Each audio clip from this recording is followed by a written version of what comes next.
Gaza വീണ്ടും യുദ്ധമുനമ്പിലേക്കെന്ന് റിപ്പോർട്ടുകൾ. യുദ്ധഭീഷണി ശക്തമാകുന്നതിനിടെ reserve ഡ്യൂട്ടിയിലുണ്ടായിരുന്ന സൈനികരെ ഇസ്രായേൽ തിരിച്ചുവിളിച്ചു. മുഴുവൻ ബന്ദികളെയും തിരിച്ചു കിട്ടിയാൽ ഗസയിൽ യുദ്ധം പുനരാരംഭിക്കുമെന്ന് ഇസ്രായേൽ ഉദ്യോഗസ്ഥരെ ഉദ്ധരിച്ച് ന്യൂയോർക്ക് ടൈംസ് കഴിഞ്ഞ ദിവസം റിപ്പോർട്ട് ചെയ്തിരുന്നു. അമേരിക്കയും ഇസ്രായേലും പിൻവാങ്ങാൻ തയ്യാറല്ല എന്ന തുറന്നു പറച്ചിലാണിത്. ഗാസ ഡിവിഷനിൽ ജോലി ചെയ്യുന്ന മുഴുവൻ പേരുടെയും അവധി റദ്ദാക്കി തിരിച്ചുവിളിച്ചത് മറ്റൊരു യുദ്ധത്തിന് ഇസ്രായേൽ തയ്യാറെടുക്കുന്നതിന്റെ സൂചനയാണെന്നാണ് റിപ്പോർട്ട്.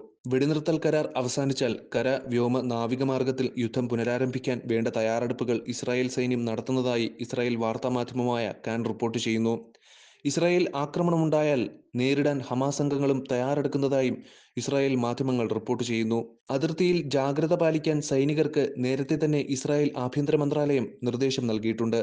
3,50,000 പേരാണ് ഇസ്രായേലിന്റെ റിസർവ് ബറ്റാലിയനിലുള്ളത്. ഇത്രയും പേരെ തിരിച്ചു വിളിക്കണമെങ്കിൽ യുദ്ധം വീണ്ടും ആരംഭിക്കുന്നു എന്നല്ലാതെ മറ്റൊരു കാരണവും ഉണ്ടാവില്ലെന്നാണ് മാധ്യമങ്ങളുടെ വിലയിരുത്തൽ.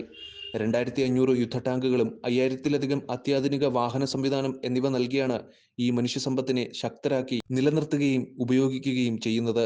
1948-ലെ സ്വാതന്ത്ര്യ പ്രഖ്യാപനം മുതൽ പൗരന്മാർക്ക് നിശ്ചിത സൈനിക സേവനം നിർബന്ധമുള്ള രാജ്യമാണ് ഇസ്രായേൽ.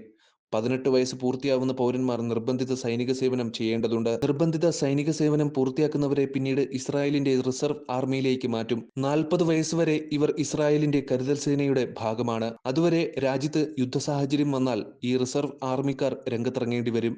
അതിനാൽ തന്നെ ഇവർക്ക് നിശ്ചിത ഇടവേളകളിൽ പരിശീലനം നൽകും. അംഗങ്ങളുടെ കഴിവുകൾ നിലനിർത്തുന്നതിനൊപ്പം കരുതൽ സേനയെ സ്ഥിരം സജ്ജമാക്കാനാണ് ഈ പരിശീലനം നൽകുന്നത്.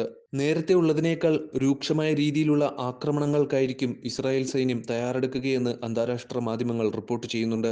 അതിനുള്ള തയ്യാറെടുപ്പുകളാണ് സൈന്യം നടത്തുന്നത്. നെതന്യാഹു സർക്കാരിന് മുകളിൽ നേരത്തെ തന്നെ ആക്രമണം പുനരാരംഭിക്കുന്നതിന് സമ്മർദ്ദമുണ്ട്. മാർച്ച് 2 വരെയാണ് തടവുകാരെയും ബന്ദികളെയും മോചിപ്പിക്കുന്നതെന്നാണ് വെടിനിർത്തൽ കരാറിൽ പറയുന്നത്. അതേസമയം മേഖലയിലെ യുദ്ധം ഒഴിവാക്കാൻ വേണ്ടിയുള്ള സമാധാന ശ്രമങ്ങളും നടക്കുന്നുണ്ട്.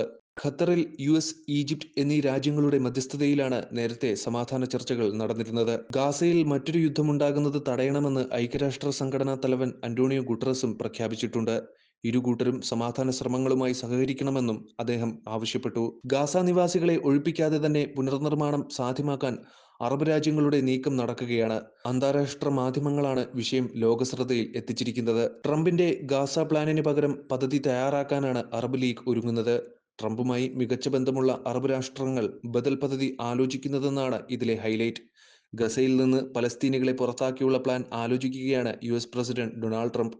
ഇതിനിടയിലാണ് അറബ് രാജ്യങ്ങൾ ഗസയുടെ പുനർനിർമ്മാണം, ഭാവി ഭരണം എന്നിവയിൽ ചർച്ചയ്ക്കൊരുങ്ങുന്നത്. ഗസയിലെ പലസ്തീനികളെയും അറബ് രാജ്യങ്ങളെയും പശ്ചിമേഷ്യയിലെ സ്വാധീനശക്തിയുള്ള ഭരണകൂടങ്ങളെയും സമ്മർദ്ദപ്പെടുത്താനുള്ള ശ്രമം ട്രംപ് തുടരുകയാണെങ്കിൽ ഗുരുതരമായ സംഘർഷങ്ങൾ ഉണ്ടാവാമെന്ന് Arab League secretary general Ahmed Aboul Gheit മുന്നറിയിപ്പും നൽകിയിട്ടുണ്ട്. പലസ്തീൻ പ്രശ്നം ദ്വിരാഷ്ട്ര പദ്ധതിയിലൂടെ പരിഹരിക്കുന്നതിന് പകരം മറ്റു രീതികൾ സ്വീകരിക്കുന്നത് അറബികളും ഇസ്രായേലും തമ്മിലുള്ള സംഘർഷത്തിന്റെ പുതിയ ഘട്ടത്തിലേക്ക് നയിക്കുമെന്നും അഹമ്മദ് അബുൽ ഗെയ്ത് പറഞ്ഞു.